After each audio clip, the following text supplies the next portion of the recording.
Olá, como vai você? Espero que você esteja bem.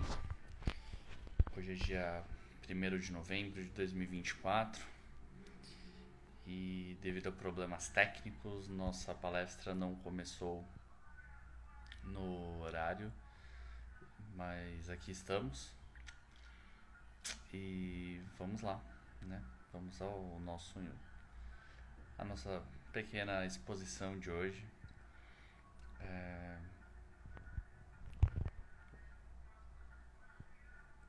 O tema da palestra hoje será,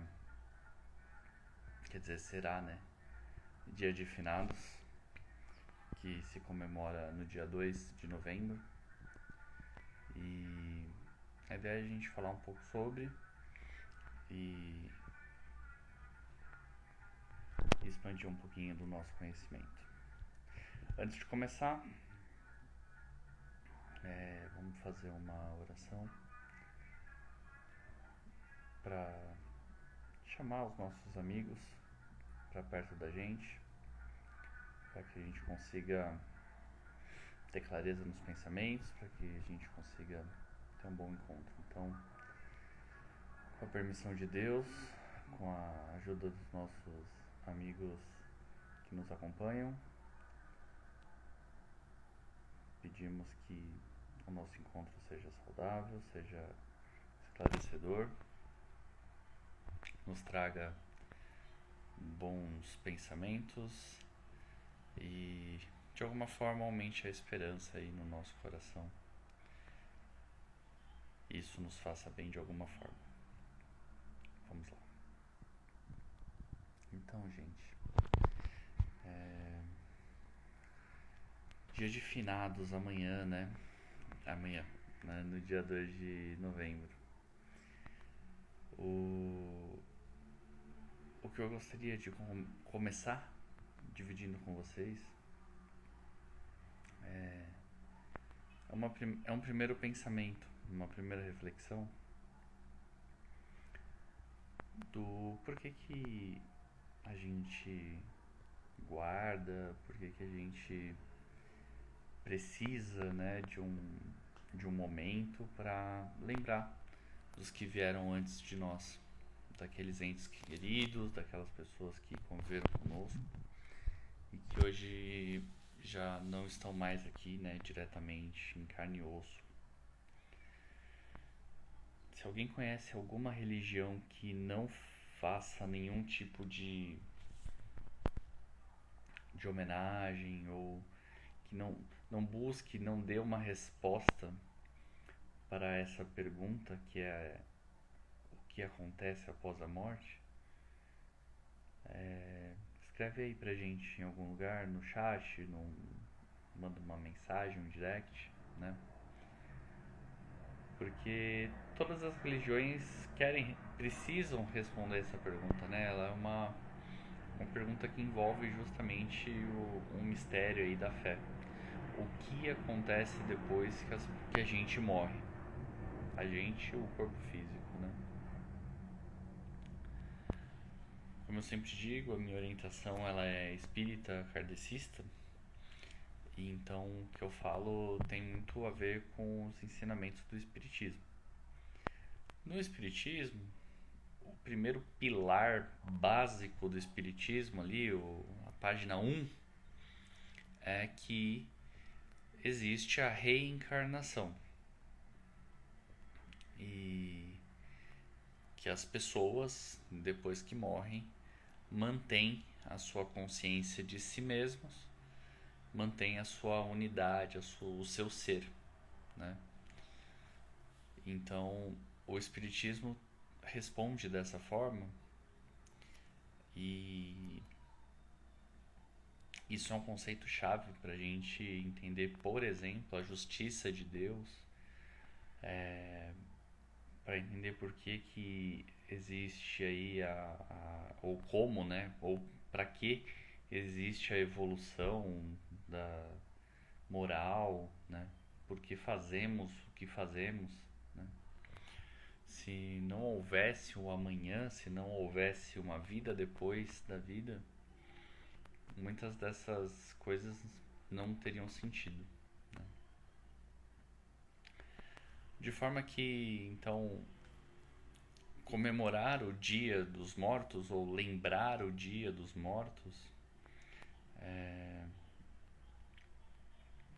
acaba sendo algo que pode ser feito ali, né?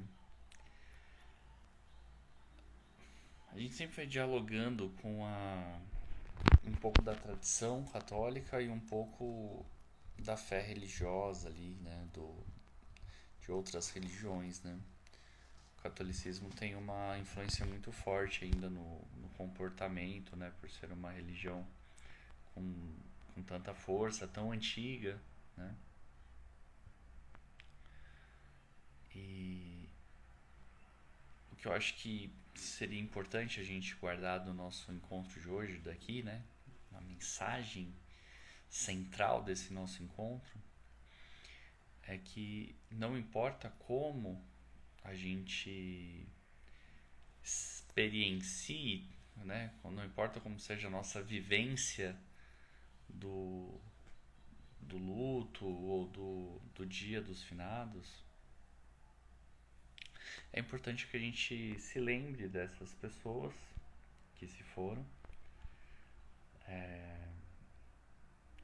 e faça ali uma oração para elas, né?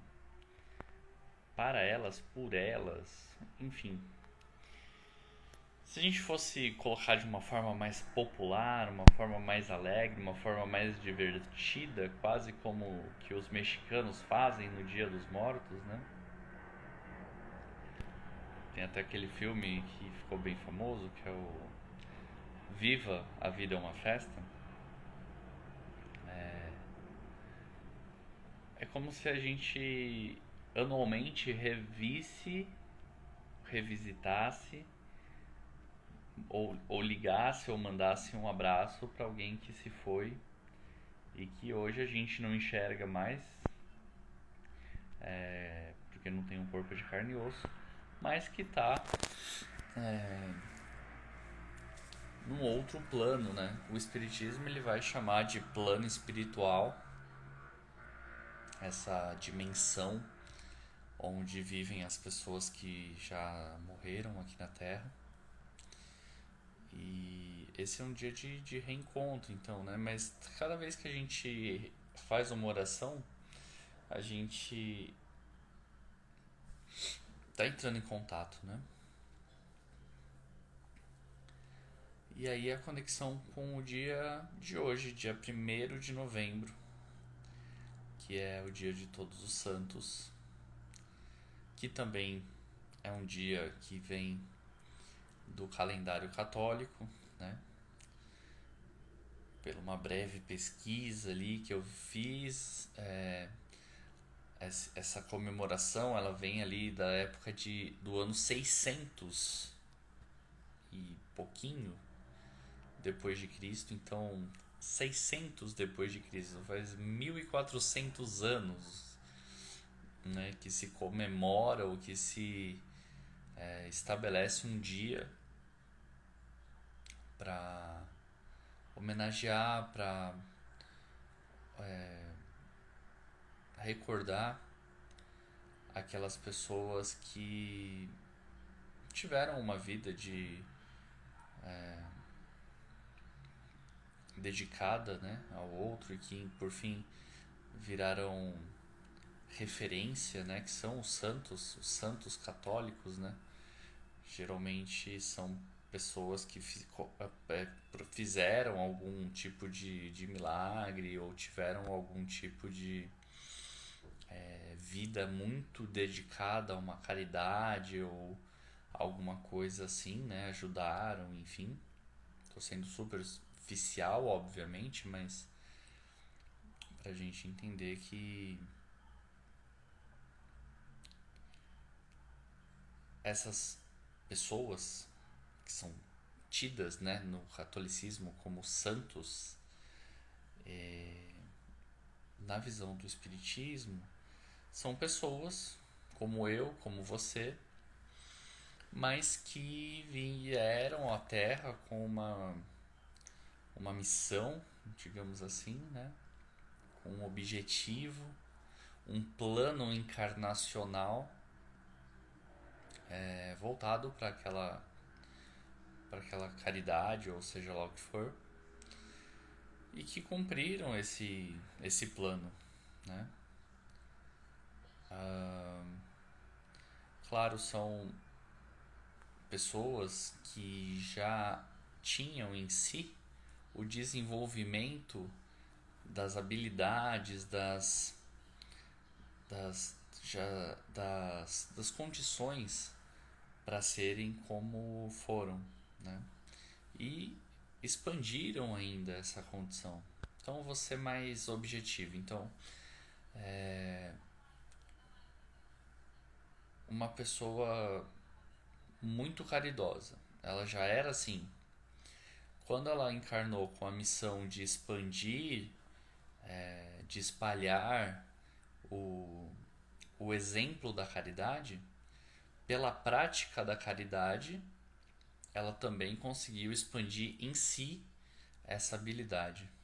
Faz sentido? Então, no hall de santos, a gente tem, né, uma infinidade aí. Todo lugar, toda região vai ter ali um santo, uma santa de devoção, né? Mas o espiritismo também tem seu paralelo de santos, bem entre aspas, né? Porque a gente não tem essa referência, né? Mas a gente fala que são os guias, são os espíritos iluminados, os espíritos superiores. Só pra gente dar um exemplo mais palpável, né? Famoso, Bezerra de Menezes. Então ele é como se fosse um santo, né? Na equivalência ali da fé, né? Ele é um símbolo de fé. Chico Xavier, né? Que tem uma vivência recente muito marcante. Teria um paralelo ali com a característica do santo católico, né? Então, tanto é que você encontra aí pela internet, nos livros, né? Oração de Bezerra de Menezes, por exemplo, né? Como teria a Ave Maria, né? Uma oração a Santa Maria. Enfim, paralelos.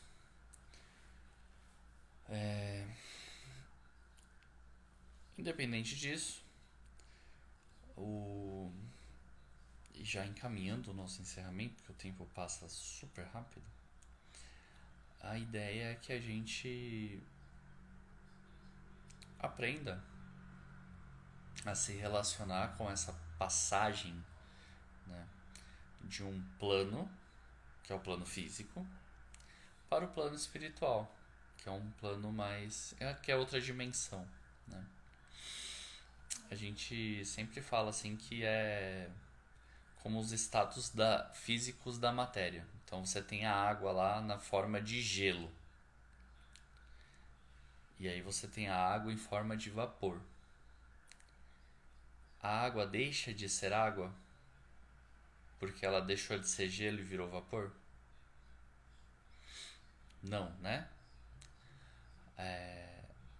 Com a gente acontece a mesma coisa. Essa unidade, esse ser humano, Gabriel,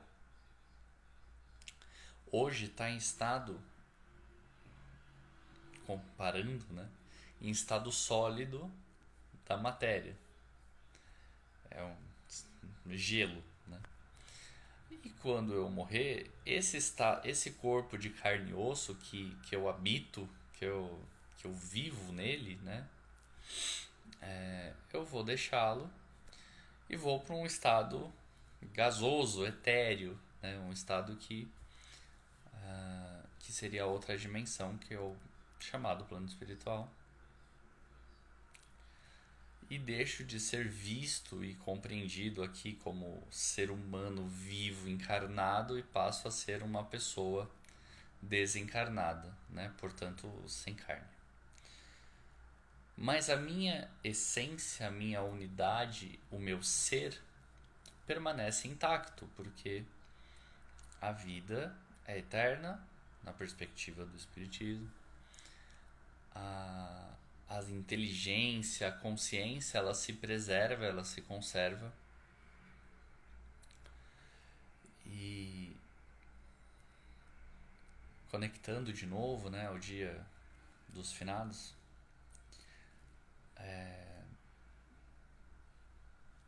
para alguns é aquele único dia onde vai ser lembrado aquela pessoa querida ou aquela pessoa familiar ali, aquele amigo que se foi. Então a importância de ter uma data né, uma data comemorativa ou uma data de guarda, uma data de referência, né? Não sei se nesse caso comemorativo é o melhor termo, mas uma data de referência, né? Muitos de nós ainda têm dificuldade de lidar com essa natureza, né? Essa etapa da vida que é a morte. Então, nesses dias, é um chamado também para nossa consciência. E aí eu relembro que o Espaço Hamed e tantos outros que se dedicam ao autoconhecimento e ao autodesenvolvimento das pessoas que estão nesse grupo, estão nesse propósito de vida, conhecer a si mesmo diante do luto também é um momento importante, né? Como eu reajo à morte, que não é um fenômeno, que não é algo estranho à vida, né? Tem aquele dilema, aquele ditado clássico que diz que a única coisa que a gente sabe quando nasce é que um dia a gente vai morrer. Essa é a única certeza da vida. Um dia a gente morre. Todo o resto entre o dia zero e o dia do nosso retorno, vou dizer dessa forma, né? Do nosso retorno ao plano espiritual, porque é de lá que a gente vem e é para lá que a gente volta. E isso me lembra também aquela música que fala: o mesmo trem que chega é o trem da partida, né? Essa música é muito interessante. E aqui é uma estação, né? Comparando ainda com a música, né? A vida é uma estação dessa longa jornada de trem que a gente está fazendo, digamos assim. E cada estação que a gente para, a gente fica um certo tempo e depois parte, vai embora para a próxima estação. Racionalmente, muitas vezes isso é muito fácil de entender, mas emocionalmente é difícil, porque a gente carrega todo um histórico e, enfim, tem toda uma construção social ao redor desse momento morte, e especialmente para a perspectiva de que é a finitude, é o ponto em que acaba. A gente, no nosso cérebro racional e no nosso emocional, a gente nem sempre está preparado para acabar, né, as coisas. E aí gera-se aquele fenômeno do apego. Poxa, não estava pronto para ir. Poxa, eu queria ter terminado tal coisa. Poxa, não fiz tudo ainda que eu queria ter feito. São respostas racionais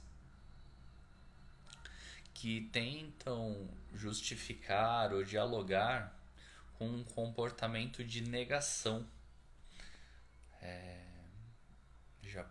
Já passaram por algo parecido com isso? Já se viram em um momento de negação? Não só em relação à morte, mas Até porque a morte, ela envolve uma morte física, objetiva, o corpo que não está mais funcionando e o espírito deixa esse corpo porque ele não é mais um instrumento útil.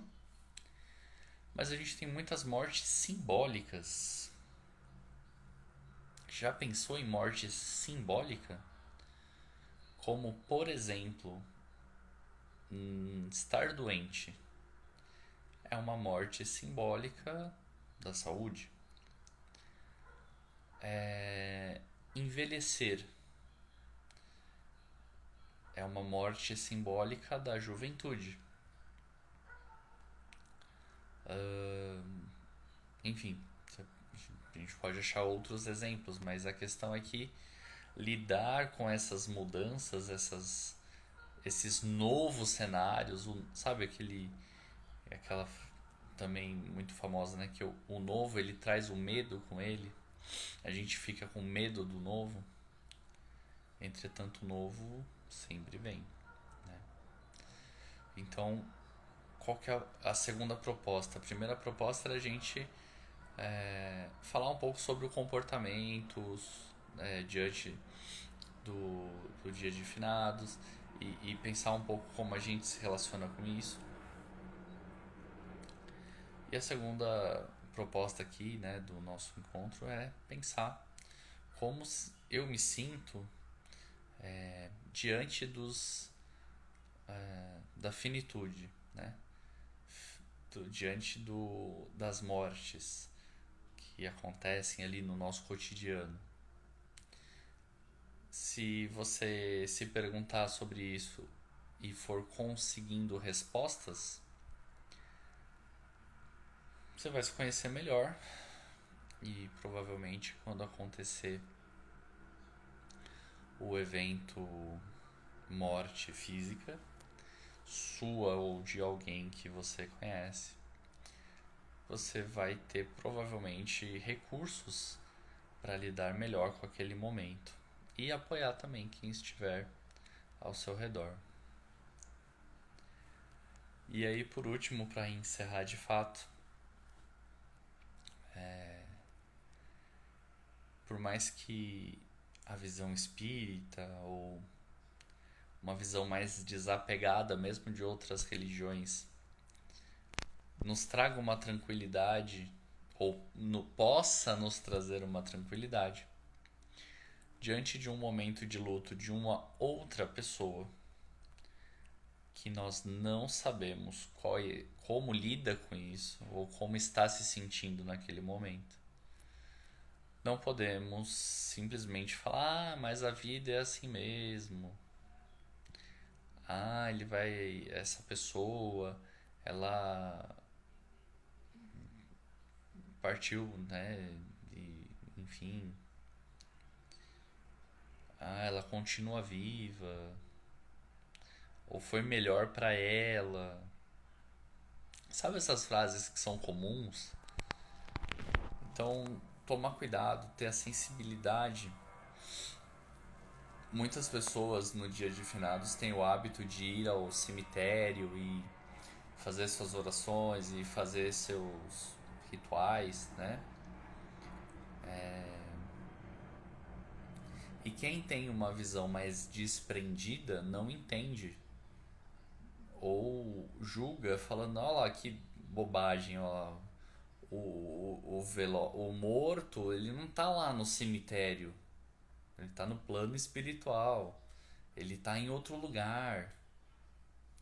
E às vezes nesse processo de julgamento acaba desrespeitando a tradição cultural da outra pessoa, a crença da outra pessoa, e a gente não precisa disso.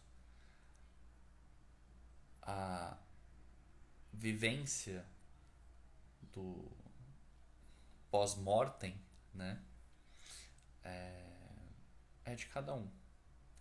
Como seres humanos, e trazendo aqui para Jesus, irmãos e filhos, né? Portanto, filhos de um mesmo pai, que eu vou acrescentar uma mesma mãe ou de uma mesma unidade, né, que seria